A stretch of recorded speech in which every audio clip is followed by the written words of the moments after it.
go with number 6. Now, the truth is I probably could have combined this and snuck it in with number 4, but it's so important I wanted to give it its own point. So number 6 it is. And I talk about this in the book. There's a great page in the book, one of my favorites actually, and it's about having an elevator pitch. And I've talked about this before, but if you haven't seen it or heard me talk about it, or if you don't know what an elevator pitch is, listen in, because this is one of, I think I'm always saying this is one of the most important things, but this really is right at the top of the list. And an elevator pitch is simply this. It's the idea, and I think it maybe even comes from Hollywood, which is where I first heard it. And that is, it's the idea that if you're a filmmaker, for example, and you get into an elevator and Steven Spielberg or whoever your favorite filmmaker is these days, Peter Jackson, or I don't know, whoever it is, right?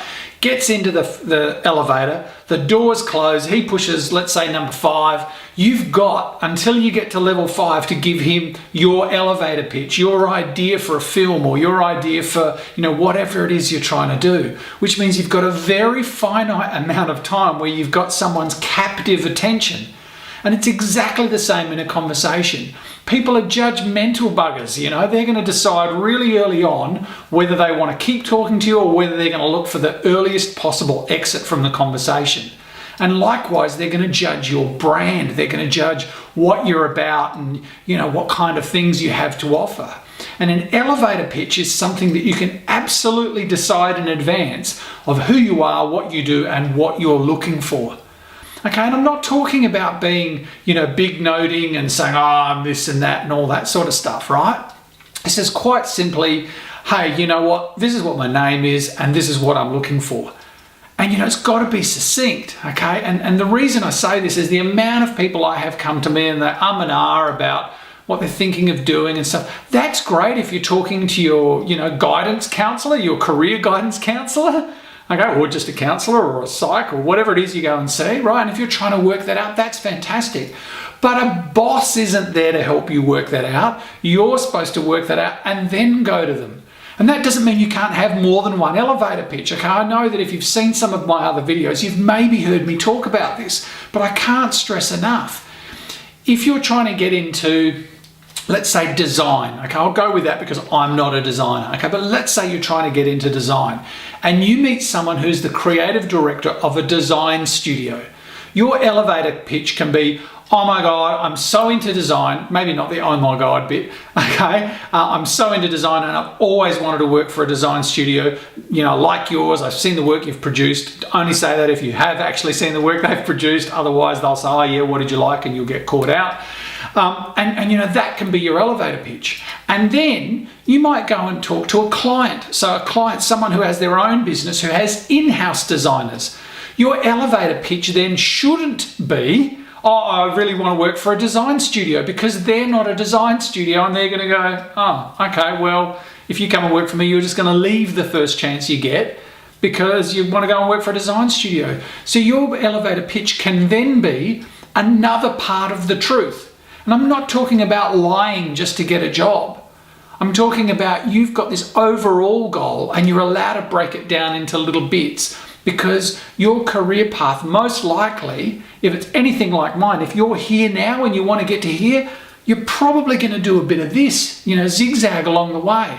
There's a great statistic that says something like, what percentage of the time was that thing, the Apollo thing that landed on the moon, what percentage of the time was it actually on course? And the answer is apparently like single digits, it's like 7% or something, because the whole time it just went the little as the rocket's firing, to correct its course. But it still got there in the end. Now, I don't know if that's an urban myth or if it's true, but I like to think that it could be true, and it's certainly true for careers. So you're allowed to change and mix up your elevator pitch based on who you're speaking to. Now, if you don't know who you're speaking to and you've got to give your elevator pitch, just go for it and give the broadest but most, now I'm going to say the broadest but most specific. So by specific, I mean don't ramble on for 2 hours like I do. But broadest, I'm going to say don't go, oh my God, I've always wanted to work for company X, and that's my elevator pitch, okay? So keep it that it has the widest possible appeal, but that it's still narrowed down and specific. And that's the other thing. Over and above where you want to work, I have people who come to me and say, oh, I don't really know what I want to do. I maybe want to do this, or maybe want to do that. Again, a conversation for your career guidance counsellor or your mates, or, you know, those late nights when you stay up thinking, you know, oh my God, what am I going to do with my life? Not the conversation to have with a prospective employee or, you know, potential new boss. So have that elevator pitch, have it ready. And an admission here, like I'm going to give you, you know, I give a lot of myself when I talk about this, and I'm going to tell you what now. I have the worst elevator pitch of all time. So even though I preach this, I'm terrible at it. So I know that it's not always easy to do. I can't even answer these days when people say, so what do you do? I don't even know how to answer that question. Okay, so I'm really working hard at the moment, and I have completely different ones. I mean, that's probably more to my point. I suppose I am terrible at it, but, you know, I kind of have answers. So to some people, they say, what do you do? And I go, oh, my background is in advertising. And I word it like that because that's where I came from, but it's not necessarily the only thing that I do now. I still do some of it, but that's the really sort of easy, and people go, oh, okay, I know what advertising is. Okay, that's sort of what he does. And then if they want to know more.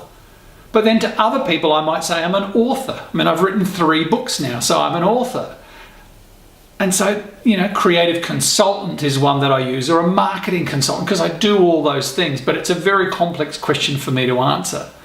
But then I'm not the one looking for a boss, so I perhaps don't need the same pitch. And when I am looking for potential new business or certain kinds of clients or something, then I have a pitch for that. And I don't tell them I'm an author, they don't care about that. And it's the same, there might be some things about you that you think are really interesting, they don't go in your elevator pitch. Maybe they go somewhere down on your resume at the bottom that says, I'm really into photography or something. But if you're applying for a job and you're not applying for a job as a photographer, you can leave that bit out to start with. That comes when there's a little bit more digging. Now, as you can probably tell, I'm always pretty hyped up and I'm always pretty passionate. Well, not always, but certainly when I'm doing these things. But I'm super passionate about this one. Elevator pitch is absolutely critical, and even more so when you're building your connections, i.e. networking, and you have a very limited amount of time to say what you are and what you want, which is, I guess, what an elevator pitch is, okay, and what you've got to offer. Perhaps that's part of it as well. And I think I talk a little bit more about this in the Job Hunters Bootcamp about what makes up a good elevator pitch, but just suffice to say, go and Google it. You'll find heaps of information over and above what I've said and written about it.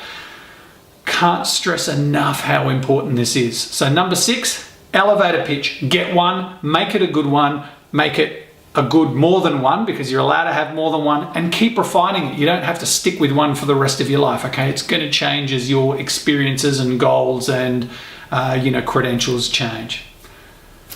Good luck with that one.